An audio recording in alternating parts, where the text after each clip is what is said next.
Well, I think most of you probably are better informed than me about the corona updates because you must be glued to the online information and the television sets.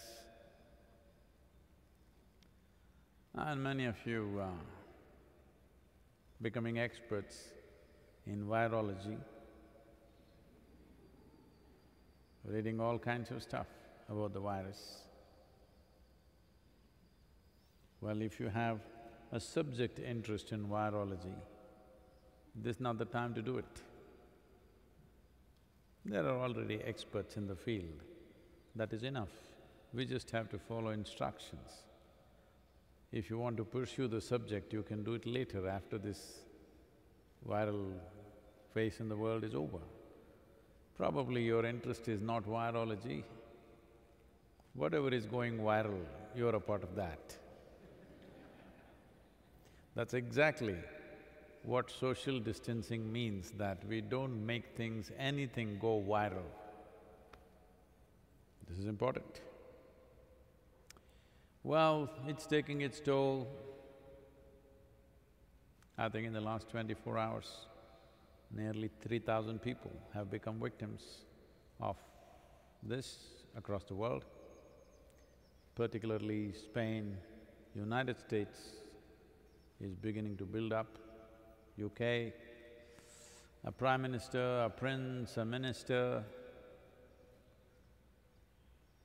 a finance minister of one of the German states has committed suicide, not able to handle the stress of what is happening around him. Well, this is the negative picture. But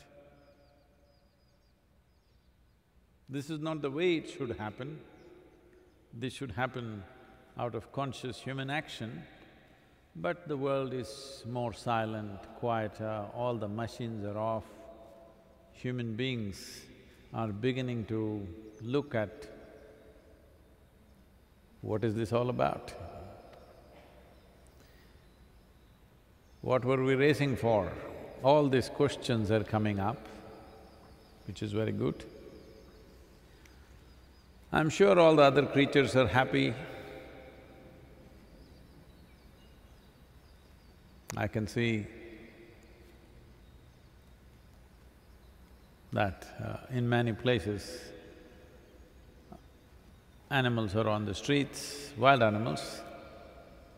They're beginning to think that you are gone and the world is once again… they're thinking, let's make the planet great again.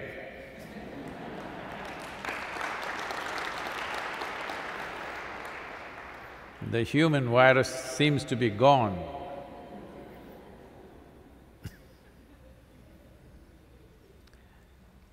Virus has a virulent way of living where it causes damage to the very host who houses it. This is not very far away from the human characteristic. The planet which hosts us, we are literally virulent life. So, not just the virus, I'm talking about the larger animals, mammals, reptiles, birds, they're all meeting and saying, let's make the planet great again. This is not to belittle people's suffering, but when there was no lockdown, it is not that people were not suffering.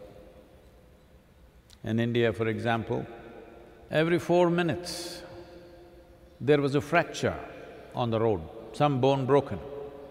Every 12 minutes, somebody lost a limb. Nobody lost a limb. I'm sure very minimal amount of fractures. Because never before in the history of humanity, maybe so many broken bones have happened as it's happened in 20th and 21st century, simply because we are moving at a faster pace than the speed for which the body is designed. So, smallest collisions, everything breaks. So, here we are. As I've repeatedly said, what life throws at you is not always your choice. What you make out of it is entirely your choice. It is this choice that we need to exercise right now and make the best of what the life has thrown at you. Because complaining people were also complaining going to work. Now that they're staying at home, now they're complaining about that also. Please don't do this. When you go to work, you go joyfully. When you cannot go to work, sit at home joyfully. Very important. Because if you can make or if you can change the quality of the world around you, it's fantastic. If you're unable to do that, at least this piece of life on this planet, at least this small part of the planet, you must keep it well. This is definitely your business. But if you're a little more inclusive, you try to make few more lives beautiful, few more situations beautiful, according to one's capability, one will go, that's all right. But the fundamental thing is, you have to keep this one wonderful, it's very important. So right now, all that's happened to a whole lot of people was, when they were going to work, they were freaking and fretting every day. And they always said it's because of the work, the demands of the work, how ugly the boss is, how bad the traffic is. We took away all those ugly things. Now you're home sweet home. Now people are saying, we want to get out, we can't stay here anymore. It's building up, it's only fourth day, already it's building up.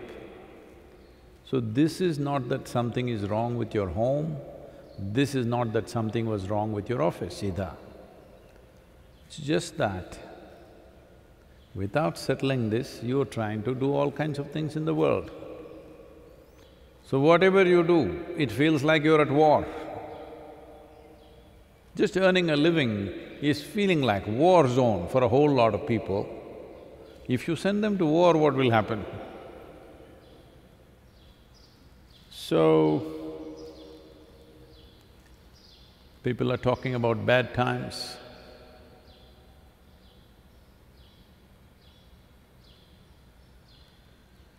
See, uncertainty is the way of life.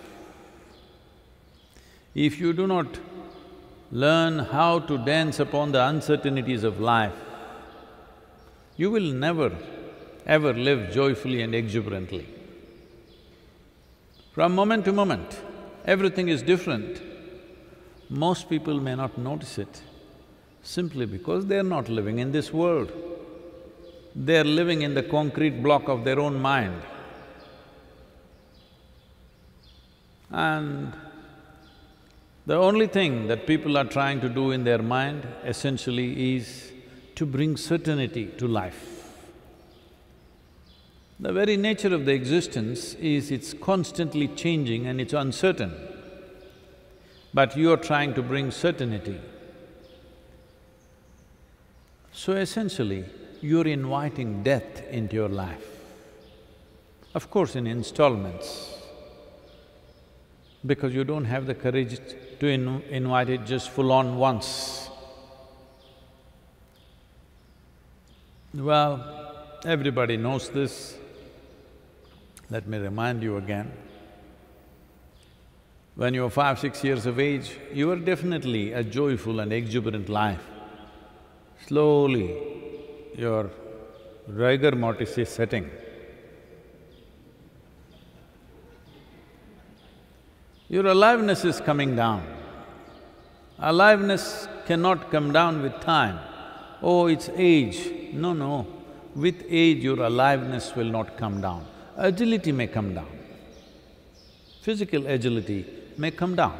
Aliveness will not come down Aliveness is coming down because you are trying to create certainty to life.